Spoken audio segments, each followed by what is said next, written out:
اس پہ تقاریر کرتے رہے, تو انہوں باقی کسی نے نہیں اٹھایا. اب یہ کیسی ستم ظریفی ہے کہ پیپلز پارٹی کا جو منشور آیا تھا اردو میں, جو 10 نکات تھے, اس میں مسنگ پرسن کا ذکر نہیں تھا, مگر جو انگریزی کا منشور آیا تھا اس کے اندر اس کا ذکر تھا. اور اس انگریزی کے نکات کا بلاول صاحب نے یا آصف زرداری نے کہیں ذکر ہی نہیں کیا. تو انہوں نے تو کبھی بھی یہ مسئلہ نہیں اٹھایا.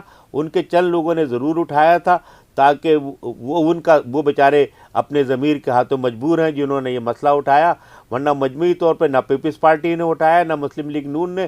صرف جب مریم نواز ایک دفعہ کوئٹہ گئی تھی جلسے میں حزب اختلاف کے, تو وہ انہوں نے ضرور مسنگ پرسن کے مسئلے پہ بات کی تھی, بس وہ پہلی اور آخری بات تھی, اس کے بعد کسی مسلم لیگی نے بات نہیں کی. تو یہ دونوں جماعتیں جو ہیں, اور تیسری جمعیت علماء اسلام بھی, یہ تینوں جماعتیں جو ہیں, انہوں حتیٰ کہ تحریک انصاف نے بھی کبھی قومی سطح پہ یہ مسئلہ نہیں اٹھایا, کبھی بھی نہیں اٹھایا.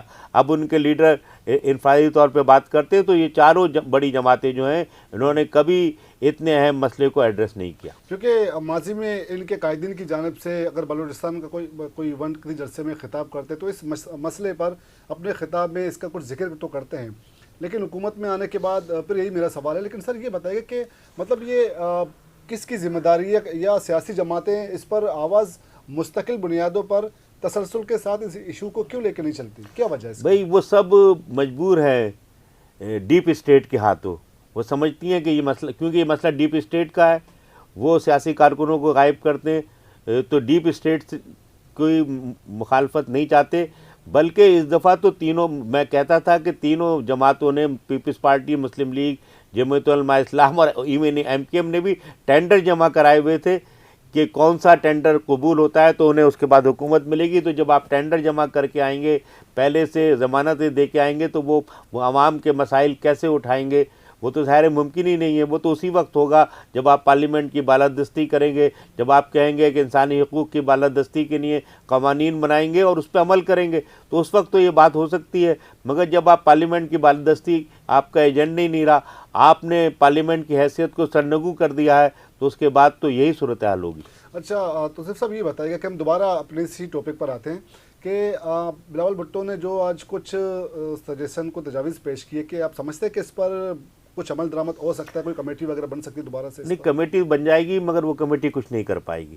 سرفراز بگٹی تو بہت واضح طور پہ, اچھا اس پہ سرفراز بگٹی پہ کوئی الزام نہیں آتا, وہ تو مستقل یہ کہتے رہے کہ مسنگ پرسن ایشو نہیں ہے. انہوں نے تو کہا کہ ان لوگوں کا ایشو ہے جو سرماچاروں کے ہاتھوں مارے گئے. یہی وجہ ہے کہ جب اسلام آباد میں بلوچ خواتین نے کیمپ لگایا ہوا تھا, تو اس کے مقابلے میں جو کیمپ تھا وہ سرفراز بگٹی کی سرپرستی میں تھا. تو سرفراز بگٹی صاحب تو اپنے معاملے میں کلیئر ہیں. بلاول بھٹو جو ہے وہ ان کی پوزیشن خراب ہو گئی ہے انسانی حقوق کے حوالے سے, اور پیپلز پارٹی کے ان لوگوں کی جو بار بار یہ کہتے تھے کہ پیپلز پارٹی انسانی حقوق کے لیے جدوجہد کرے گی, اس کی چیمپئن ہے, ان کے لیے مشکل ہو گئی. اچھا سر, آپ ویسے مسنگ پرسن کے ایشو کو آپ کس طرح دیکھتے ہیں؟ مثال کے طور پر اگر ہم ان جماعتوں کے, بلوچستان کی جو کانفرنس جماعتیں, اگر ان کی بات کریں, وہ کہتے ہیں کہ تمام جو مسنگ پرسن ہیں وہ سیاسی کارکنان ہیں, اور ان کا کسی کرمنل ایکٹیویٹی یا کوئی علیحدگی کے ایلیمنٹس سے کوئی ان کا تعلق نہیں ہے. دوسری جانب ریاست کا جو ہے وہ یہ موقف ہے کہ ان میں سے بہت سے لوگ اپنی مرضی سے گئے ہوئے, وہ لاپتہ نہیں ہیں. ریاست کو بدنام کرنے کی جو ایک سازش بھی معاملے کو قرار دیا جا رہا ہے. تو ان دونوں موقف کو آپ کس طرح دیکھتے ہیں؟ دیکھیے, انسانی حقوق کے طالب علم کی حیثیت سے میں ایک بات سمجھتا ہوں کہ پاکستان کے آئین کے تحت کسی بھی شخص نے اگر کوئی بھی جرم کیا ہو, کہ کتنا ہی بھیانک جرم کیا ہو, چاہے وہ پاکستان کو توڑنے کے لیے کوششیں کر رہا ہو, اس کے خلاف کھلی عدالت میں مقدمہ چلنا چاہیے. اس کو انصاف کے تقاضے پورے ہونے چاہیے, عدالتوں کے ذریعے سے سزا ہونی چاہیے. اگر ریاستی ایجنسیاں سمجھتی ہیں کہ کچھ لوگوں کی ایکٹیویٹیز پاکستانی ریاست کے مفاد کے خلاف ہے, ممکن ہے وہ صحیح سمجھتی ہوں, مگر اس کا جو قانونی طریقہ کار ہے کہ اسے عدالتوں میں پیش کیا جائے, اور عدالتوں میں انصاف کی فراہمی ہو, اور وہاں ان کے خلاف چارج شیٹ پیش کی جائے, اور وہاں انہیں سزا دی جائے, تو وہ صحیح طریقہ کار ہے.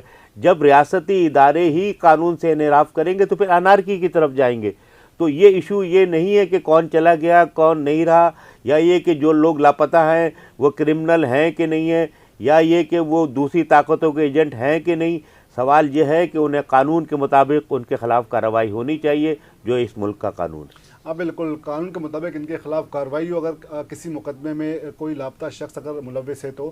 اسی حوالے سے تقریباً درجنوں درخواستیں سندھ ہائی کورٹ میں بھی جو ہے وہ دائر کی گئی ہیں، اور ان تمام درخواستوں میں ایک چیز تو مشترک ہے، درخواست گزاروں کی جانب سے یہی موقف اپنایا جاتا ہے ہائی کورٹ میں کہ اگر کوئی کسی کرمنل ایکٹیویٹی میں اگر ملوث ہو تو اسے باقاعدہ جو ہے وہ ٹرائل کورٹ میں پیش کیا جائے، اس کے خلاف کارروائی کی جائے، نہ کہ نہیں بلکہ میں یہ عرض کروں گا، اچھا ہوا یہ سندھ ہائی کورٹ تو یہ فیصلہ دے چکی ہے کہ مسنگ پرسن کے لواحقین کو معاوضہ دیا جائے، اور اس پہ انہوں نے کنٹیمپٹ کے نوٹس ایشو کیے، اور سندھ ہائی کورٹ نے بھی یہ واضح کیا تھا کہ مسنگ پرسن سے مراد وہ شخص ہے جس کو ریاستی اداروں نے اغوا کیا ہو۔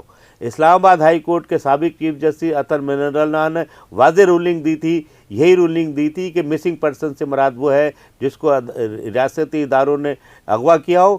اس اگلا قدم سندھ ہائی کورٹ نے اٹھایا کہ ان کے معاوضے کی بات کی، ان کے لواحقین کی، تو یہ بالکل کلیئر کٹ معاملہ ہے، اس میں کوئی ابہام نہیں۔ بہت بہت شکریہ، ہم نے اس ایشو پر بات کی، چونکہ آج بلاول بھٹو کی جانب سے جب اس ایشو پر بات کی گئی تو سوچا کہ کیوں نہ ہم دوبارہ اس پر ایک ویڈیو بنائیں، اور اب ہم یہ جاننے کی کوشش کر رہے تھے کہ آیا کہ حکومت اس معاملے میں واقعی میں سنجیدہ ہے یا نہیں، کیونکہ ماضی میں ہم نے دیکھا کہ حکومت کا اس معاملے میں بالکل ایک غیر سنجیدہ رویہ دیکھنے میں آیا تھا، اور اب تک اس معاملے کو حل نہیں کیا جا سکا۔ روزانہ کی بنیاد پر مسنگ پرسن سے متعلق درخواستیں عدالتوں میں آتی ہیں، اور کوئی معاملہ جو ہے اپنے منطقی انجام تک نہیں پہنچ پاتا، اور ان درخواستوں کی تعداد میں بھی دن بہ دن اضافہ ہوتا جا رہا ہے، اور دوسری جانب سیاسی جماعتوں کے دعوے بھی اپنی جگہ موجود ہیں، لیکن اس معاملے کو اب تک حل کی طرف نہیں لے جایا گیا میرے خیال میں۔ تو اب تک کے لیے اتنا ہی، اور آئندہ ایک اور ویڈیو کے ساتھ آپ کی خدمت میں حاضر ہوں گے۔ اجازت دیجیے، اللہ حافظ۔